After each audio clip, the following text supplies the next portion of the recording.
think half the people watching this are going to get offended. That's a lot of people. Yeah. Is it worth it? I think it needs to be said. Okay. Hello everybody, welcome back to My Therapy Corner. My name is Matthew Hoffman. I have been a counselor for going on 11 years now, and for 4 or 5 of those, I worked really closely with those on parole and probation in the city of Philadelphia. Now, most of these folks were court mandated for a number of different reasons, usually addiction or anger management. But most of them had sentences that were really, really horrible.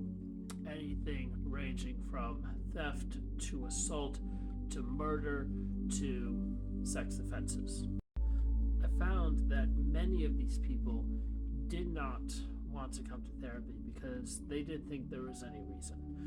Not that they felt that there was no reason to do therapy. They could see the benefit in that. They just didn't think there was a reason for them to do therapy, because for so many of them it didn't matter if they got better. They would still have the stigma of their crime.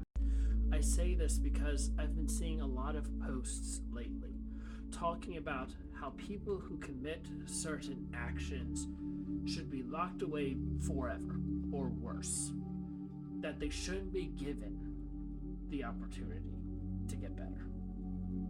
And the current legal system that I worked with played into that stigma, convincing convicts that they should be shamed. And if you watched my video on shame versus guilt, you know that the telltale sign, the signature of shame, is that a person can never be better after doing something wrong.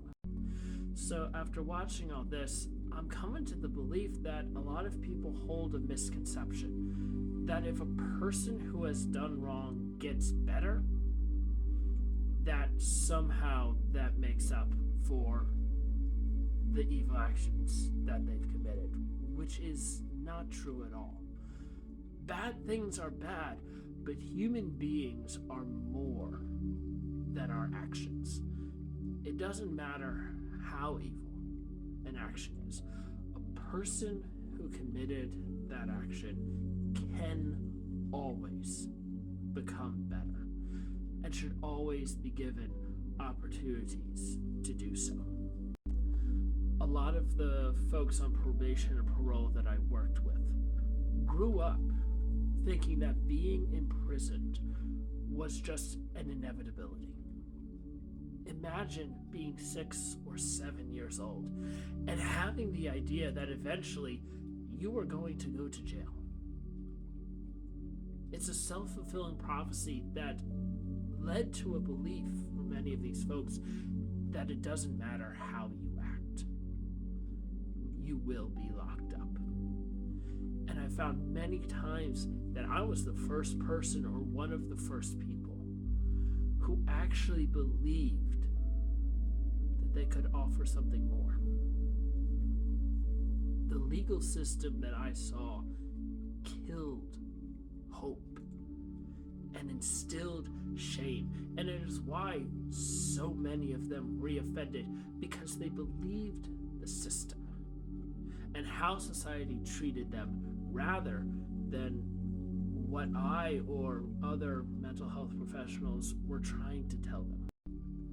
I really think there needs to be a shift in understanding that there are no monsters in humanity.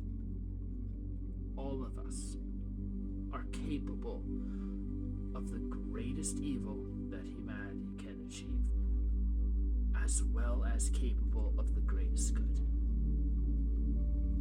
We just need to be given the opportunities to choose the good